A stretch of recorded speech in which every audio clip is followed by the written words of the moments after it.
Well, if we were to look at the history of American conservation, I think it really does begin with John James Audubon, because Audubon probably more than anybody else first made us aware of the richness of our wildlife resources. His famous Birds of America highlighted the diversity of birds, but also he did wonderful drawings of mammals and all the wildlife we have here.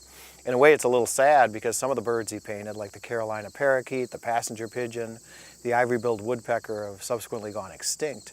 But he certainly, for the first time, portrayed them in a lifelike way and shared them with folks who hadn't perhaps seen the birds of the Southeast or the birds of the American West. After that, probably the most famous early conservationist would be Henry David Thoreau, who was many things. He was an early advocate of civil rights and civil disobedience, a bit of an idiosyncratic, at times misanthropic person, but also a great conservationist. And really he came to conservation somewhat late in life, really on the 4th of July, Independence Day, on purpose.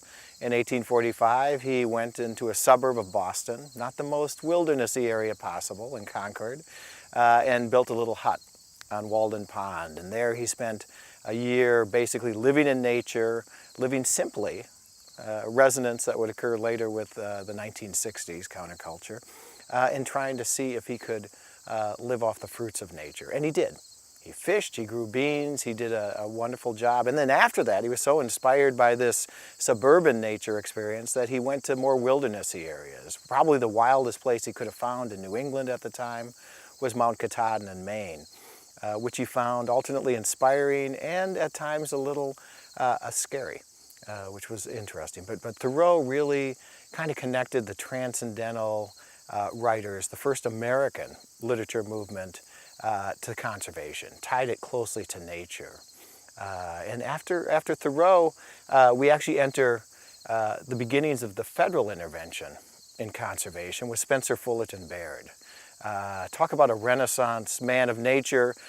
Baird was a herpetologist, but he was also an expert mammologist, ornithologist. He has species of birds, mammals, reptiles, all named after him.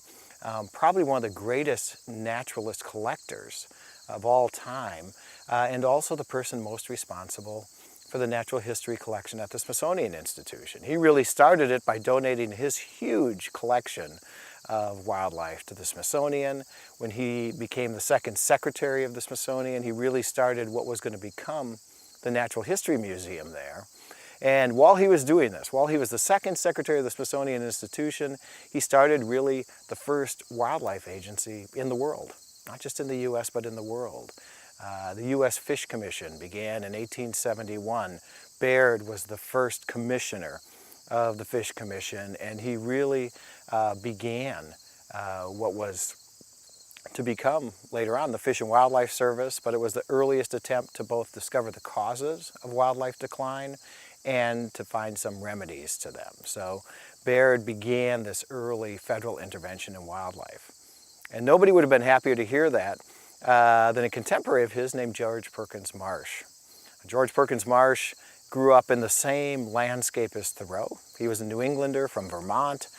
He'd witnessed the deforestation of surrounding farms. He'd seen the denuding of the hills of Vermont through a mania for sheep raising that had occurred in the 1840s.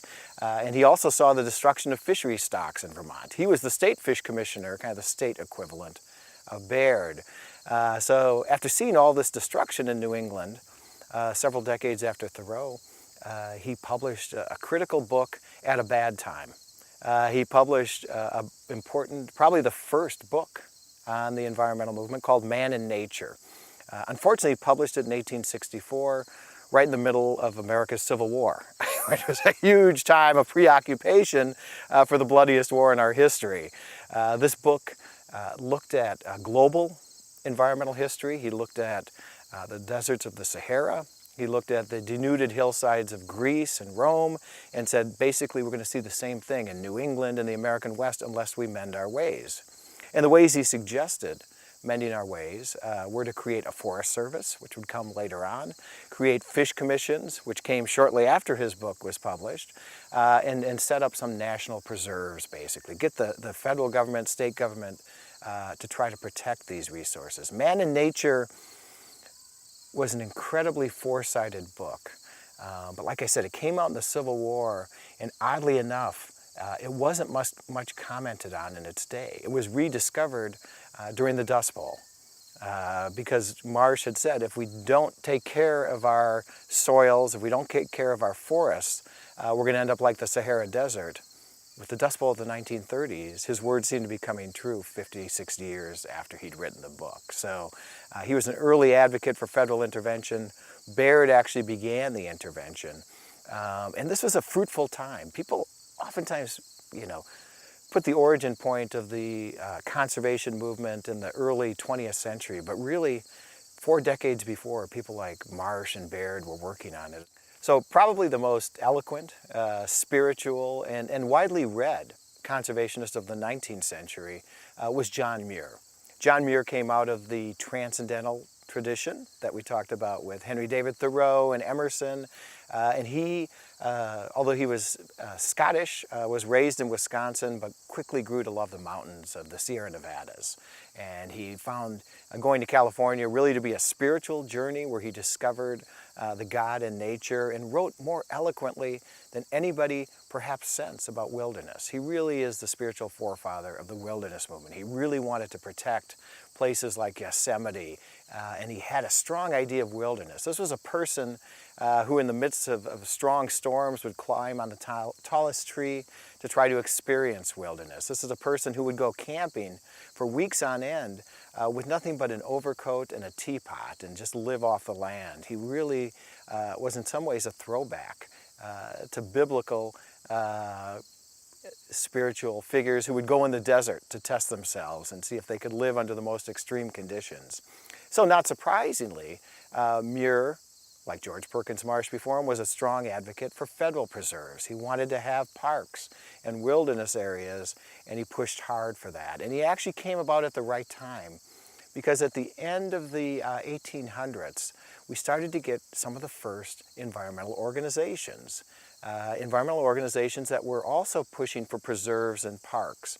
And ironically, 2 of the most important conservation organizations were started by the same man, George Bird Grinnell. Grinnell didn't really start out as a naturalist. He started out more as an ethnologist, very interested in American Indian cultures. And he actually went west with George Armstrong Custer. Luckily, he skipped the second expedition where Custer was killed, but he went out there to study American Indians and then became very interested in bison and other wildlife that were being slaughtered probably at a greater rate than ever in the 1870s. When he came back east, he was publishing an old-style hook and bullet sportsman's magazine called Forest and Stream, and started to push that magazine towards a more conservation outlook on nature. He began to publish poems and articles about protecting bison and birds, and became very interested in that, and decided he had to do more than be an editor and publisher to raise the profile of conservation. So he set up 2 organizations, both of which persist today, and both of which really helped create the American conservation movement. In 1886, he started a new periodical called Audubon, and created the National Audubon Society, the very first environmental organization, conservation organization, that was trying to stop the depredation of birds. Market hunters, the feather trade, and the fashion industry were decimating America's wildlife, and the Audubon Society that Grinnell set up was an attempt to protect these birds, and a very effective early advocate measure. The other organization he set up 1 year later was something called the Boone and Crockett Club. And as its name implies, it was made up of sportsmen, hunters, anglers, who wanted to protect game species for posterity. They thought game species had helped create the American character, and it was important that future generations have the opportunity to hunt and fish. He set this organization up with 2 very important fellow conservationists, Gifford Pinchot, who would become the first first chief forester of what became the U.S. Forest Service, and Theodore Roosevelt, who would become our most famous conservation president. So already by the 1880s, there was a foundation of conservation organizations in place that were trying to protect birds and game species. And these came together in Theodore Roosevelt. He was our first president to actually be actively interested in conservation. He was our first president to be a bird watcher and a published ornithologist.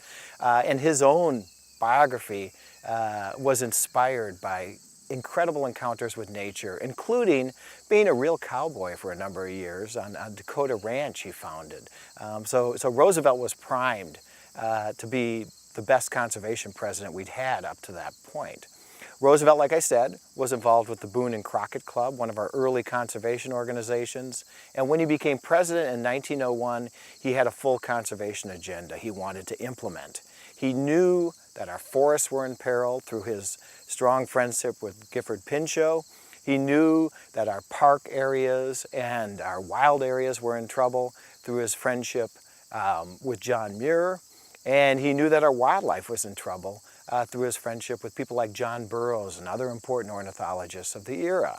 So when he became president in 1901, he vowed to do everything in his ability to both popularize the new term he helped coin called conservation, and then to put it in action. By the time Theodore Roosevelt left office in 1909, he'd created a conservation legacy I don't think has ever been surpassed. When he left office in 1909, he had not only popularized the new term conservation, he'd created 4 national parks, he'd created the Antiquities Act, which preserved millions of acres later on. He'd created 55 of what became the National Wildlife Refuge System units. He'd created 150 national forests and created the U.S. Forest Service. And overall, he'd set aside about 230 million acres of preserved lands for wildlife and habitat. It's an amazing legacy, and it's so wonderful that this pioneer in conservation showed us a robust way to preserve as much land as possible. There's nobody that could have set a better precedent than Roosevelt. And in fact, future presidents in many cases carried on this legacy. So Theodore Roosevelt, from 1903 to 1909, created 55 wildlife refuges. And the first employee of what became the National Wildlife Refuge System was Paul Kregel, a German immigrant, somebody who'd earlier worked as an Audubon warden, an incredibly dangerous profession. Many of his colleagues were shot and some were even killed. And then in 1903, he was hired to be the first warden for the new Pelican Island Bird Reservation. It was an extraordinary opportunity for somebody who'd been protecting wildlife for many years beforehand, and Kregel jumped into it wholeheartedly. He put up an American flag to show that this was now protected federal territory for wildlife. He took his boat out with his 10-gauge double-barreled shotgun and to try to drive off market hunters who were decimating brown pelicans and other birds that had rookeries on the island. He worked with the local community, which was extraordinary for the time in 1903, to try to explain the importance of conservation. He brought out prominent ornithologists to help promote other bird reservations. He set the entire National Wildlife Refuge System on an important pathway that now has led to 150 million acres and over 560 refuges. It's truly an amazing story. Kregel did all this, first refuge employee, was basically refuge manager, refuge biologist, refuge law enforcement officer, and even refuge maintenance man all in one, and he was paid a whopping $1 a month. So he didn't do it for the money, he did it because he was passionate about protecting pelicans on the island. After Theodore Roosevelt, the next biggest transformation in American conservation occurred in the 1930s. The combined economic and ecological disaster of the Dust Bowl and the Great Depression really transformed how a lot of people looked at nature and how the American government ought to be interacting with our wildlife resources. One of these figures was Aldo Leopold. Aldo Leopold had been a forester in the 1920s, became a professor of game management in the 1930s, and he looked at the Dust Bowl and the desecration of the American environment in the Great Plains and said, we need a new solution, we need a new workable attitude towards nature. And what he came up with was the so-called land ethic. And that was treating humans as merely a part of the biotic community. Not something that's above the biotic community, not something that has a right to destroy the land, but something that has to interact sustainably with the land. The interesting thing about Leopold is he actually put it into practice. He bought a burned out farm in southern Wisconsin. He lived in a refurbished chicken coop for a number of years, and he planted thousands of trees in an attempt to restore that landscape, which he did. So he actually was a philosopher and a farmer simultaneously. The other person that emerged in the 1930s as a premier conservationist also came from the Midwest, and his name was Ding Darling. Ding Darling, or J. Norwood Darling by his proper name, was somebody you wouldn't have expected to become a conservationist. He was best known as an editorial cartoonist. Many of his cartoons were actually political in nature, not environmental in nature. But in 1934, he was tapped to be on the so-called Duck Committee to find out what had decimated our waterfowl populations in the 1930s. As a result of the committee, he was put in charge of the Bureau of Biological Survey, the premier wildlife agency in the federal government. And the interesting thing with Darling is he came into that job, which he only held for a short time, under 2 years, with a fully implemented plan of what he wanted to do. Darling, from his background in Iowa, was very aware of the importance of migratory waterfowl and the importance of protecting their migration routes, as Iowa is smack dab in the middle of a migratory waterfowl route. So when he came into the agency, he said, we have to revamp the refuge system and create refuges where the birds are. And he went at it with gusto. During his brief tenure, he created nearly 100 refuges. He put into place the new chief of the refuge system, who stayed on for decades after him. And he also found ways to support the refuges. He said, you can't just create refuges and expect them to function on their own. They need money and they need labor. So under Darling, the duck stamp first came into effect in 1934. Not only did he help get the duck stamp legislation passed, he drew the first duck stamp. It's very handy to have an artist as your chief of the Biological Survey. And then to provide labor on the refuge system, Darling did more than anybody else to get the Civilian Conservation Corps to set up a number of camps on about 100 refuges and really help restore this habitat to make it better for wildlife. So Darling left a tremendous legacy.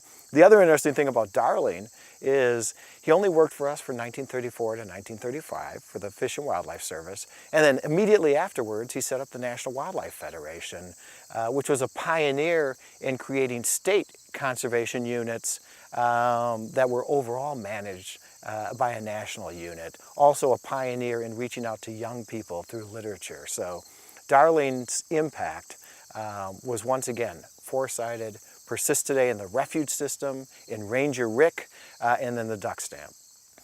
Although Darling was a cartoonist by trade, he was probably one of the conservationists most sensitive to the importance of good science to carrying out wildlife conservation. And in fact, the 1930s was when ecology really began in this country as a science.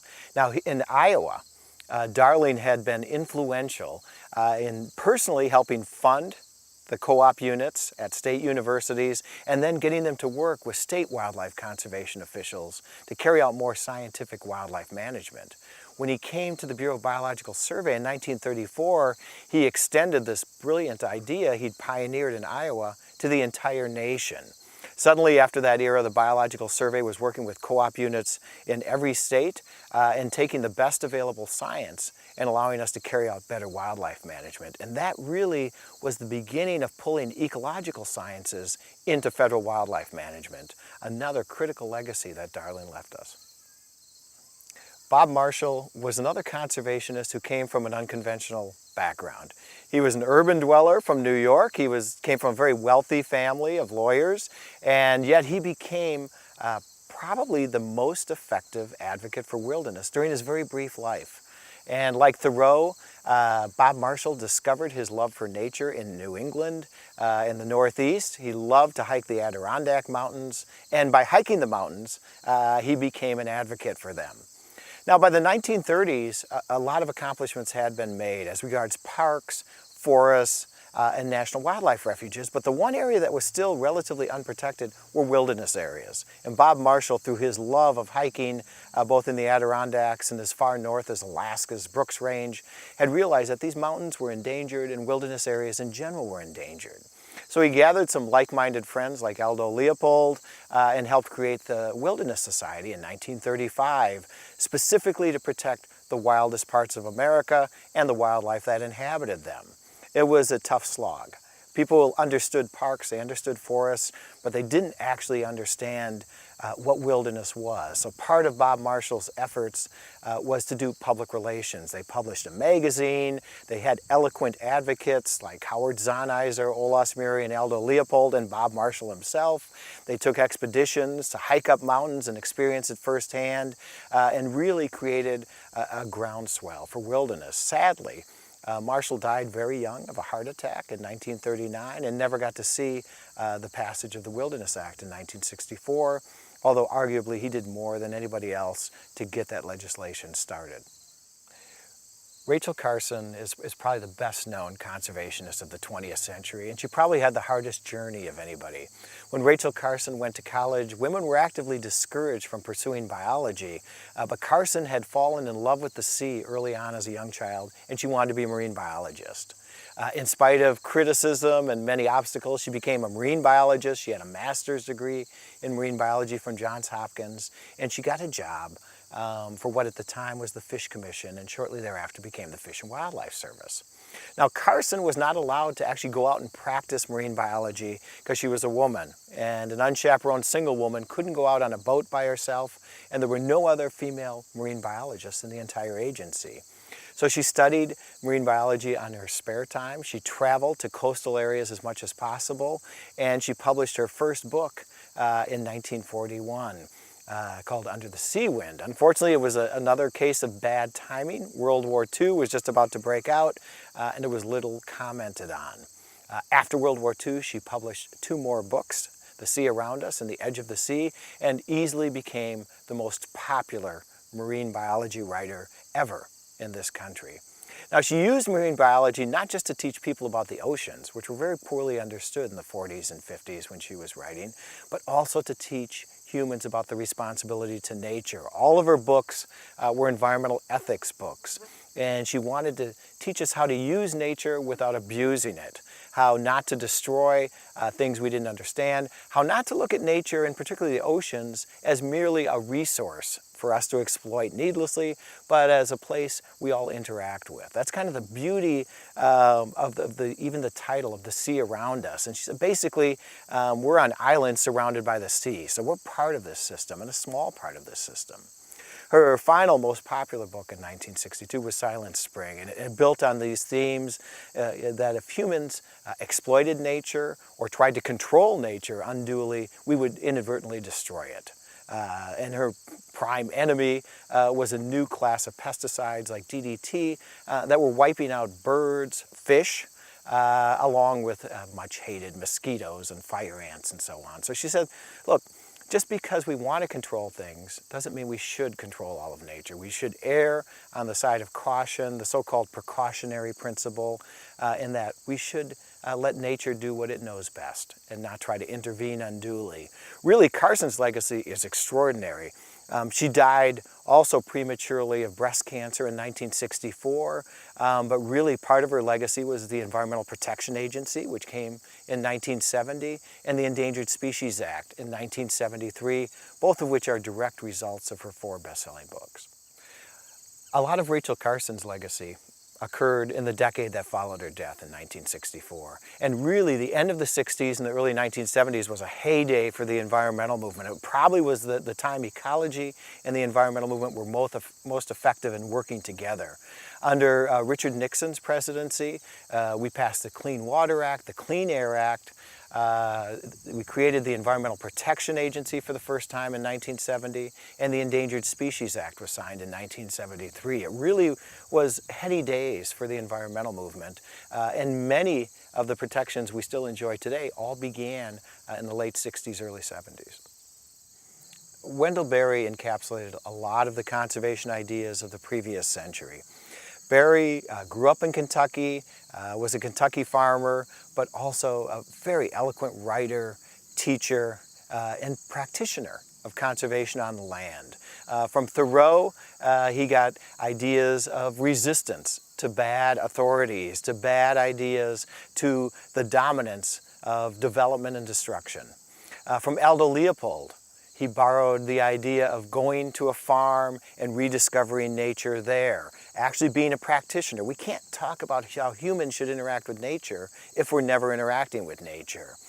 From Darling, He got the idea of the importance of interacting with wildlife and the importance of having good federal laws, good state laws that help protect nature. And when they were bad laws, he actually engaged in civil disobedience, very Thoreauvian of him, to protest them. And also the philosophical background from Leopold and Rachel Carson. Leopold had talked about a land ethic. Carson had talked about the dangerous desire to control nature.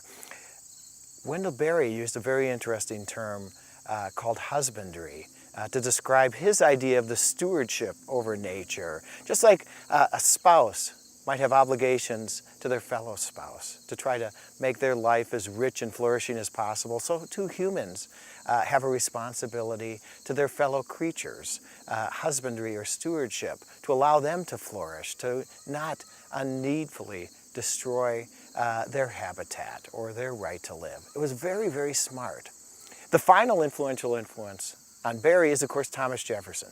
Jefferson had always dreamed this country would be built up by yeoman farmers who worked every day with nature, and like Jefferson were great naturalists and understood the richness of our wildlife and our plant resources. And Wendell Berry did that. Nobody's written more beautifully about the wild areas of Kentucky or the wildlife one might see on their own farm. In Berry's case, a tobacco farm in his native county in Kentucky.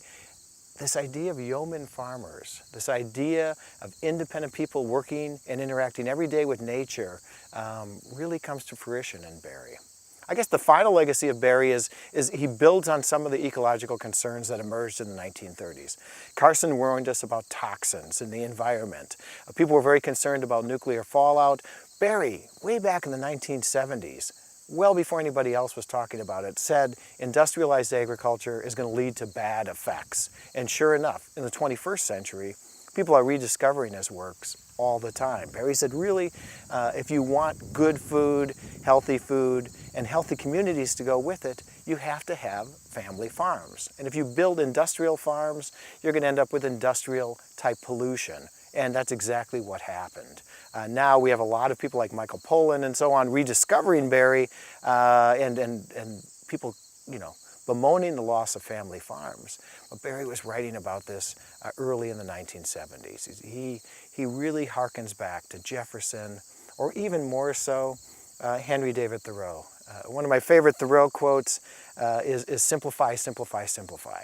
He wanted to go into nature. He wanted to get rid of all the distractions of modern culture. Wendell Berry goes back to a family farm that's farmed with horses, that has almost no electronics, no computer, no TV, to try to get back to nature and get to the things that really matter. What matters is good land, good food, and healthy environments. And so he simplified his existence as an example to all of us to follow.